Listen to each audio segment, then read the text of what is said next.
Yo les bros, c'est Goji et aujourd'hui on se retrouve pour la review inattendue parce que oui, c'était littéralement inattendu. Normalement, ce chapitre n'était pas censé sortir, enfin c'est ce que je vous avais dit dans la dernière review. Il ne devait pas y avoir de chapitre entre voilà, le 25 et le 31. Non, voilà, cette période de fête, ça devait reprendre genre le 5, un truc comme ça. Et bah écoutez, étonnamment, on en a eu un, donc on va pas se plaindre parce qu'on crache jamais sur un chapitre de One Piece, jamais, hors de question. Et c'est un magnifique cadeau pour clôturer l'année, surtout qu'il est magnifique, ce chapitre est une divinité, c'est un des meilleurs chapitres de l'année 2017.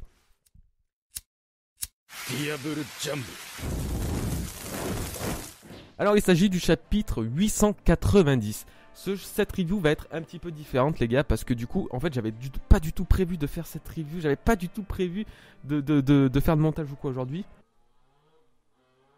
Vas-y, montre ton cadeau de Noël.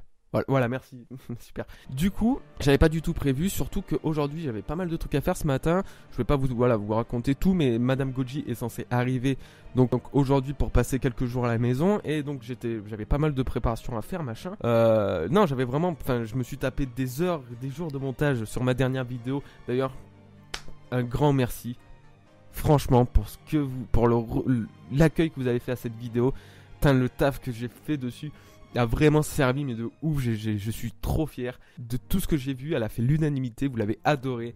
Et c'est un plaisir de vous lire, c'est un plaisir de voir à quel point vous m'avez soutenu. Vous avez pété le compteur des pouces bleus.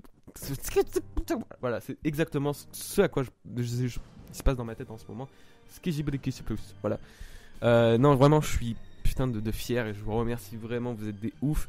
Alors les gars, voilà, je vous le redis, mais il faut qu'on arrive aux 60 000 avant la fin de l'année. On est le 29, la fin de l'année c'est dans 2-3 jours. Du coup, il faut absolument qu'on arrive à choper 500 abonnés en 3 jours. Je m'en fous. Il faut qu'on y arrive, c'est symbolique. On s'en fout, ça change rien, je veux dire, 500 abonnés, voilà, je les aurai dans 2 semaines peut-être. Mais voilà, il faut que ce soit symbolique pour commencer l'année 2018 comme il faut. Là. Putain, je m'enflamme trop pour rien. Non, mais ce chapitre aussi, il était trop bien. Voilà, du coup, je vous dis, cette review de chapitre va être un peu différente parce que j'aurai pas le temps de faire énormément de montage ces prochains jours. Donc voilà, ce que je vais faire là, normalement, j'ai une petite liste où je détaille un peu tout ce que j'ai envie de dire. Voilà, je prends des petites notes et tout. Là, j'ai rien fait de tout ça. Donc, on va commencer. Là, je suis à la page 3, par exemple. Si vous voulez le lire en même temps que moi, allez-y. Enfin, je l'ai déjà lu, mais donc, on va analyser les choses. On va analyser les choses donc, qui s'est passé. Et je vais vous donner mon avis, etc. Donc, voilà, je vais vous dire en fonction de la page où je suis. Et vous pourrez voir, voilà. Donc, voilà, première page de chapitre. Déjà, je vous avertis, ça va être que du Big Mom contre les Muggy. Et là, ça va être excellent parce que ça va être ultra rythmé. Il va pas y avoir de coupure. Et ça va être quelque chose qu'on n'a pas vu depuis un moment. C'est une coopération des Muggy contre un ennemi commun. Ça, bon, tous les Muggy ne sont pas là, mais ça fait du bien de voir un peu. Ça fait du bien, ça fait extrêmement de bien. Moi, j'adore les combats comme ça en coopération, comme ce qu'on a pu voir à Trailer Bark face à Oz. C'était excellent. Et là, on y retrouve un petit peu le même esprit, hein, vite fait, mais voilà, c'est déjà pas mal. Bon, alors, ça reste quand même un empereur aussi qui est donc sur le Sunny. C'est un peu galère. Finalement, vont-ils déserter le bateau ou pas? Spoil, non, ils vont pas déserter le bateau. Au contraire, ils vont bien se battre. Ça va être assez ouf. Ensuite. Donc Big Mom elle-même se sent maigrir et elle se sent donc pas si bien que ça au final. On voit que ça la fait quand même... Enfin, on comprend que ça la fait stresser indirectement, elle le dit pas mais voilà. Du coup elle est en train de chercher le Sunny, je suis à la page 4. Elle est en train de chercher dans le Sunny, voir s'il n'y a pas le gâteau de mariage, le fameux gâteau de mariage que Perros lui avait promis pour se débarrasser des Mugiwara et pour canaliser la rage meurtrière de Big Mom sur autre chose que sur sa propre île, parce que oui, je vous rappelle vite fait que quand même Big Mom à un moment elle pétait un plan, elle était à 2 doigts de tout péter chez elle, péter son royaume, etc. Et Perros, le plus vieux fils de Big Mom, lui avait dit: Mama, écoute, c'est eux qui ont le gâteau de mariage, défonce-les, suis-les et tu vas voir que tu l'auras ton gâteau de mariage. Et en gros, donc il lui a menti bien évidemment, mais ça lui permet, au moins lui c'était un coup de maître pour lui, car ça lui permettait de canaliser la force de Mama, la rage de Mama sur les Mugiwara. Donc en plus ça faisait une pierre deux coups. Et voilà, sauf que là voilà, ils arrivent à un moment où comme ça, il faut jamais mentir. Parce que, bah voilà, Big Mom se rend compte qu'il n'y a rien. Et donc, Jinbei lui raconte, il lui dit: écoute, il n'y a pas de gâteau sur ce bateau. Et c'est dur à dire, gâteau et bateau, c'est un peu compliqué. Donc, Big Mom le croit pas, elle dit: écoute, sois pas ridicule, c'est pas possible que ce soit vrai. C'est parce que si c'est vrai, si c'est ce que tu viens de dire est vrai, ça veut dire que je vais devoir tuer mon plus vieux fils, donc Péros. Et là, Péros, il est en mode oh putain, mais attends, c'est vrai. Elle se souvient de ça alors qu'elle était dans un état d'énervement ultra avancé.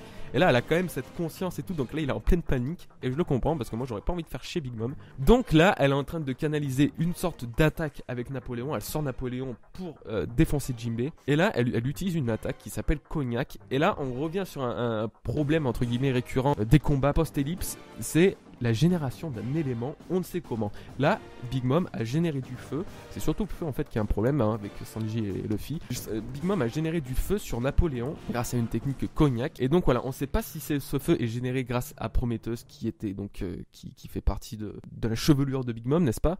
On ne sait pas si c'est lui qui a insufflé le feu dans la lame ou quoi. Mais bref, là on a encore un petit problème, c'est qu'on ne sait pas comment ça se fait que cet élément qui est censé être propre à un fruit du démon, un Logia, puisse être généré si facilement. La seule idée qu'on a, c'est le haki, parce que Luffy, quand il utilise son Red Hawk, c'est obligatoirement avec le haki, et donc il génère du feu. Sanji, lui, par contre, qui fait le diable jambe, on ne sait pas, et c'est vrai que c'est un peu compliqué parce que le haki n'en avait sûrement pas assez pour ou alors c'est vraiment qu'il va être un putain d'utilisateur de haki à force. Il avait pas assez de haki, du moins de l'armement pré-ellipse, donc genre à Trailer Bark justement, pour générer quand même cette flamme, et donc voilà, on sait pas comment, mais il arrive à générer ça.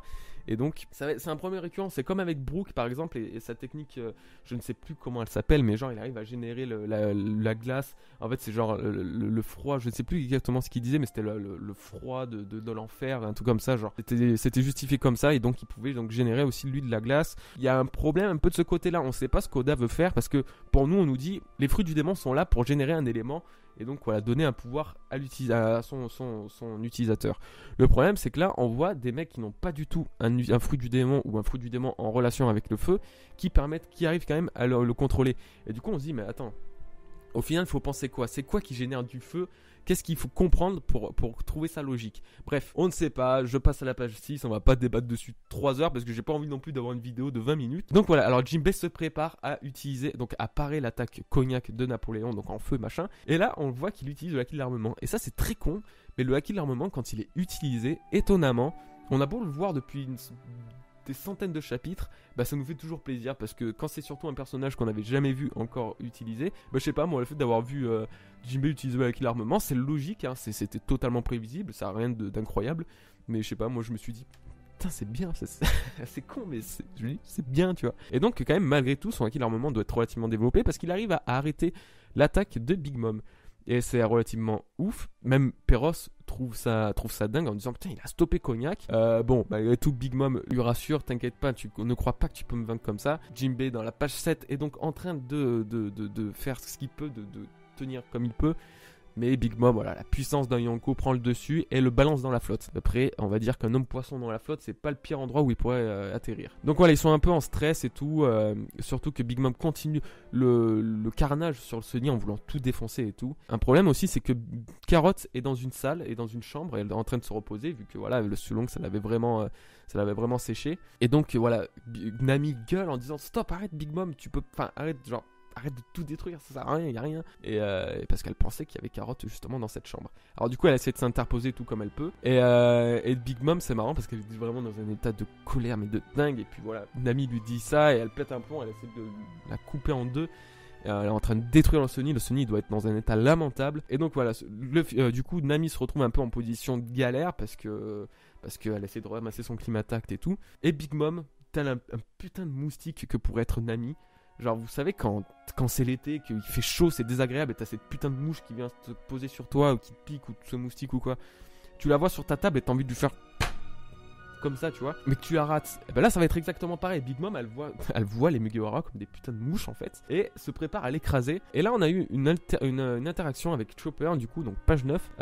Chopper utilise son guard point super impressionnant pour donc absorber l'attaque de Big Mom. Big Mom elle en kiffe parce que du coup c'est encore un spécimen unique, un spécimen exotique de voir Chopper, et vu qu'elle les collectionne, on le sait très bien, elle a en total kiff. Donc voilà, mais Jinbei, bon le pauvre, il est dans l'eau, il prépare son attaque et tout pour justement éteindre le feu, parce que là, vraiment, même le bateau brûle et tout, c'est relativement chaud, ouais, c'est le cas de le dire.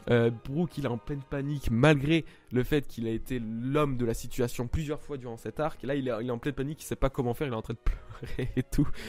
Il est en mode, mais comment va-t-on comment va-t-on arrêter le feu sur le bateau? Et on a le Jinbei qui donc noie hein, littéralement le feu du bateau, le stop et mood Big Mom en même temps. Et là, il va préparer la technique ultime du karaté des hommes poissons. Et là, alors là, attention, là, c'est la grosse pression parce qu'on se dit mais qu'est-ce qui va se passer et tout, ça va être trop dingue. Est-ce qu'il va invoquer des poissons? Qu'est-ce qui va se passer? Jinbei utilise sa technique, page 11, technique des hommes poissons ultime, qui bien sûr est ultra destructrice pour tout ce qui est le karaté des hommes poissons, et très bon contre les utilisateurs de fruits du démon, contre les logas et tout, parce que voilà, il peut générer, donc il peut contrôler un peu l'eau environnante, et puis même l'eau du corps d'un utilisateur, donc je crois qu'ils peuvent, si je me souviens bien, ils peuvent annuler l'intangibilité des logas, donc ça c'est déjà pas mal, et là bon littéralement son coup lui permet de balancer Big Mom, la dégager carrément du navire quoi en fait, et ça c'est quand même ouf quand on voit la masse de Big Mom. Je pense que quand même vraiment le fait qu'elle soit si affamée ça l'a drôlement affaiblie parce que avant il devait la mettre dans un état de colère extrême pour justement arriver à pénétrer son acquis de l'armement, et là ben ils arrivent à la toucher, à l'affaiblir quoi vraiment. Donc c'est vraiment que en fait c'est le meilleur moyen, c'est le meilleur moment actuellement pour parvenir à la vaincre quoi. Étonnamment il y a moyen qu'elle soit 2 fois plus forte, mais elle est surtout 2 fois plus fragile quoi. Bon après bien sûr il y a Zeus qui sauve Mama, donc qui lui passe juste en dessous pour pouvoir la récupérer. Donc bien sûr elle est super aidée par tous ses sbires, c'est juste dingue. Finalement elle a vraiment un fruit du démon, mais pas parfait mais presque quoi. Et ouais quand même Jinbei a réussi à se rattraper du dernier chapitre où je disais que ouais il était quand même un peu je comprenais pas qu'il veuille lâcher le Sunny à un empereur, à un ennemi, alors que voilà il pourrait, c'est quand même un Nakama. Là on a un peu plus la notion du Nakama, du Sunny Nakama, car il lui dit que si il laissait Big Mom endommager davantage le Sunny, il pourrait plus, comment dire, faire face à Luffy et les autres comme ça, vous voyez, genre en mode ouais voilà c'est quand même Nakama, on peut pas le laisser en fait sans le Sunny ils peuvent plus rien faire quoi, ils sont vraiment dans la merde, ils peuvent plus bouger ni rien. Donc voilà, bon, effectivement point de vue stratégique aussi vaut mieux pas qu'il perd le Sunny. Donc Big Mom commence à canaliser une autre attaque, toujours avec Cognac, page 13, elle veut couper le Sunny en deux, il y a vraiment pas moyen. Nami essaye tant bien que mal avec ses Thunderbolts d'amadouer une fois de plus Zeus, chose qui n'a pas marché. Par contre, on retrouve notre Brook national qui est donc juste dingue et qui fait encore une fois de plus face à Big Mom, mais cette fois-ci en lui demandant quelque chose d'extrême, quelque chose de primordial, s'il peut voir sa culotte. Brook a quand même demandé de voir la culotte de Big Mom. Déjà moi j'aurais pas demandé ça. Pas Big Mom déjà, pour le personnage, pas un personnage aussi puissant non plus. Oh, j'aurais pas demandé ça du tout, mais lui il l'a fait. Et tout ça en fait c'était un prémisse à une de ses attaques, les attaques favorites de Brook, vous savez, je me rappelle plus du nom exactement, mais quand il passe derrière l'ennemi et puis en 3 coups tu meurs. Et je me rappelle plus exactement de cette attaque. Là, en anglais, c'est Triverse Humming Soul Arrow. Donc, je ne saurais pas la traduire en français. C'est un peu ces techniques type de Brook de passer derrière l'ennemi et puis genre avant qu'il le voit et une fois qu'il range sa canne épée dans son fourreau, l'attaque fait effet et ça donne un effet toujours de ouf.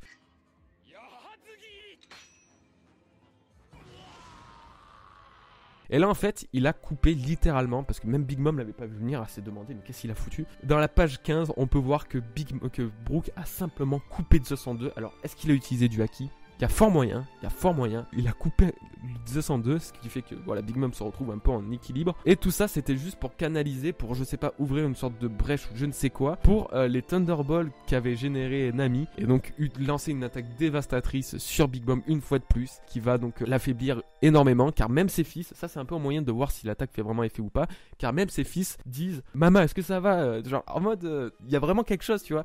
Et ça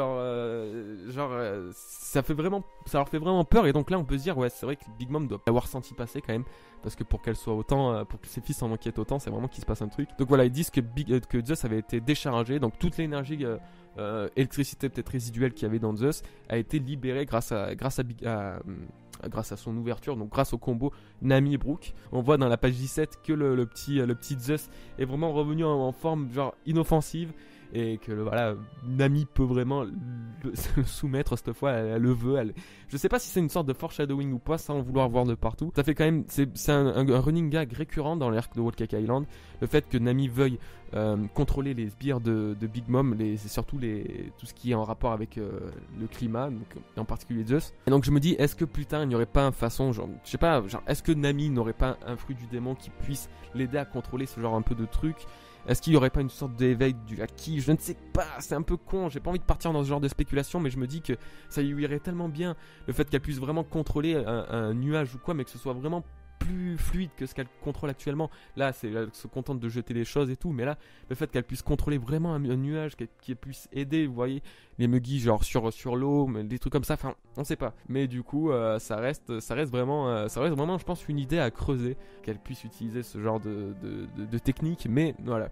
Là, c'est sûr qu'elle va réutiliser Zeus dans les prochains chapitres, à son avantage, à l'avantage des Muggy. Et voilà, en tout cas, elle a bien intérêt parce que Big Mom se retrouve donc en état encore de colère avancée. Et là, le truc, c'est que elle va utiliser Prometheus. Et là, le feu de Prometheus sur le bateau, ça va être très chaud. Très très chaud, c'est le cas de le dire. Donc, est-ce que dans les prochains chapitres, parce que là, du coup, c'est la fin du chapitre, est-ce que dans les prochains chapitres, on aura quelque chose en rapport encore avec Jinbei face à Big Mom? Est-ce qu'il va réutiliser l'eau? Voilà, c'est peut-être un peu le seul à pouvoir la contrer, du moins. Est-ce qu'on va pas avoir aussi encore un Brook vs Big Mom qui va vraiment se finir comme il s'est commencé un peu plus tôt dans le chapitre, un peu plus tôt dans l'arc du moins. Ça a été quand même le premier Mugiwara et le premier donc à faire face à Big Mom. Et est-ce que là il va pas y avoir une sorte de match retour, parce qu'on voit quand même qu'il est capable de pas mal de choses. Il va sûrement pas la vaincre, mais en combo, voilà, avec tous les autres Muggy, ça peut être super intéressant. Et puis, est-ce qu'il n'y a pas aussi un truc avec la glace? Comme on le disait tout à l'heure, Brook aussi peut générer un élément. Il peut générer la glace avec ses attaques. Et est-ce qu'il n'y aurait pas encore un choc des éléments là? Je ne sais pas, mais en tout cas, ce chapitre était parfait. On s'est pas ennuyé. Je l'adore. Je sais pas, c'est magnifique ce qu'on a en ce moment comme chapitre. On s'ennuie pas, pardon. C'est toujours ultra intéressant et je sais pas quoi dire, quoi. Bon, écoutez les gars, j'ai pas envie que cette vidéo dure déjà trop longtemps, hein. J'ai assez de trucs à faire, hein. Faut pas déconner. Je vous remercie à tous pour votre soutien, pour tout, vraiment, vous êtes formidables. Je vais vous parler, on refera de toute façon une vidéo, je referai une vidéo en début d'année pour vous parler un peu plus sérieusement de l'avenir de ma chaîne YouTube. Je vais vous parler de pas mal de trucs, des moyens que vous pouvez mettre pour m'aider. Je vais pas vous demander un Tipeee ni rien, je n'ouvrirai rien, vous aurez pas d'argent à débourser, pardon. Ce sera juste du soutien que j'aurai besoin. Et donc voilà, on en parlera un peu plus en début d'année pour faire une sorte de point sur ce que je veux et tout. Et voilà, donc on va voir. Je vous remercie, je vous invite à vous abonner si ce n'est pas déjà fait, de mettre un petit like sur la vidéo si elle vous a plu.